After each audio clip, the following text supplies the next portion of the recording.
You, John Fitzgerald Kennedy, do solemnly swear I, John Fitzgerald Kennedy, do solemnly swear that you will faithfully execute the office of President of the United States that I will faithfully execute the office of President of the United States and will, to the best of your ability, and will, to the best of my ability, preserve, protect, and defend the Constitution of the United States. preserve, protect, and defend the Constitution of the United States. So help you God.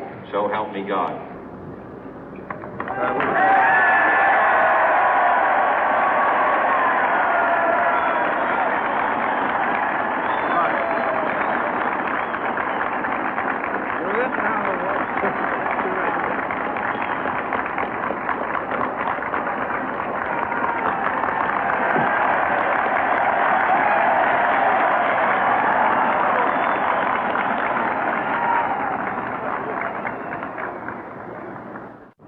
Vice President Johnson, Mr. Speaker, Mr. Chief Justice, President Eisenhower, Vice President Nixon, President Truman, Reverend clergy, fellow citizens. We observe today not a victory of party, but a celebration of freedom, symbolizing an end as well as a beginning, signifying renewal as well as change. For I have sworn before you and Almighty God the same solemn oath our forebears prescribed nearly a century and 3/4 ago. The world is very different now, for man holds in his mortal hands the power to abolish all forms of human poverty and all forms of human life. And yet the same revolutionary beliefs for which our forebears fought are still at issue around the globe. The belief that the rights of man come not from the generosity of the state, but from the hand of God. We dare not forget today that we are the heirs of that first revolution. Let the word go forth from this time and place to friend and foe alike that the torch has been passed to a new generation of Americans born in this century, tempered by war, disciplined by a hard and bitter peace, proud of our ancient heritage, and unwilling to witness or permit the slow undoing of those human rights to which this nation has always been committed and to which we are committed today at home and around the world.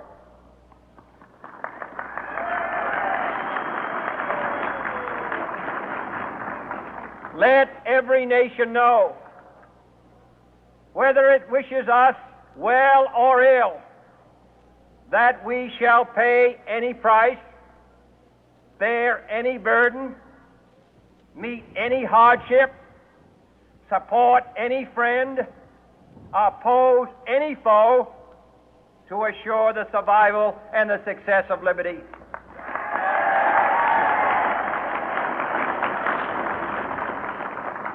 This much we pledge and more. To those old allies whose cultural and spiritual origins we share, we pledge the loyalty of faithful friends. United, there is little we cannot do in a host of cooperative ventures. Divided, there is little we can do, for we dare not meet a powerful challenge at odds and split asunder. To those new states whom we welcome to the ranks of the free, we pledge our word that one form of colonial control shall not have passed away, merely to be replaced by a far more iron tyranny. We shall not always expect to find them supporting our view, but we shall always hope to find them strongly supporting their own freedom, and to remember that in the past, those who foolishly sought power by riding the back of the tiger ended up inside.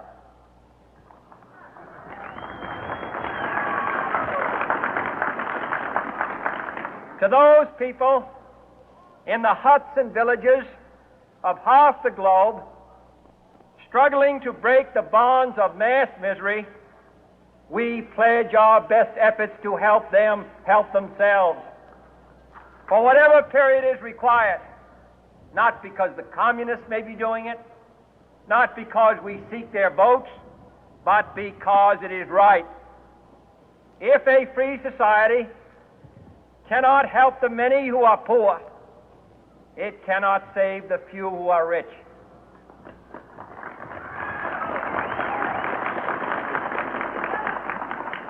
To our sister republics south of our border, we offer a special pledge to convert our good words into good deeds, in a new alliance for progress, to assist free men and free governments in casting off the chains of poverty.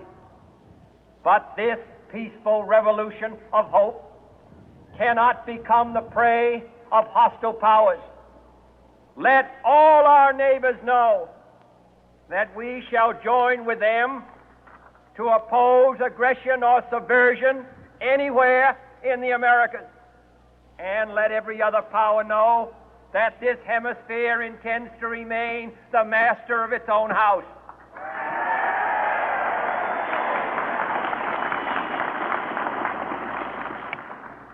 To that World Assembly of Sovereign States, the United Nations, our last best hope, in an age where the instruments of war have far outpaced the instruments of peace, we renew our pledge of support to prevent it from becoming merely a forum for invective, to strengthen its shield of the new and the weak, and to enlarge the area in which its writ may run. Finally, to those nations who would make themselves our adversary, we offer not a pledge, but a request that both sides begin anew the quest for peace.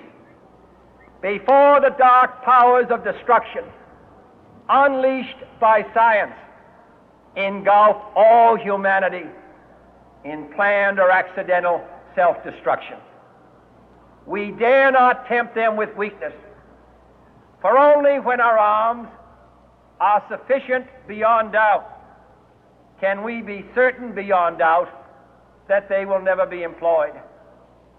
But neither can two great and powerful groups of nations take comfort from our present course, both sides overburdened by the cost of modern weapons, both rightly alarmed by the steady spread of the deadly atom, yet both racing to alter that uncertain balance of terror that stays the hand of mankind's final war.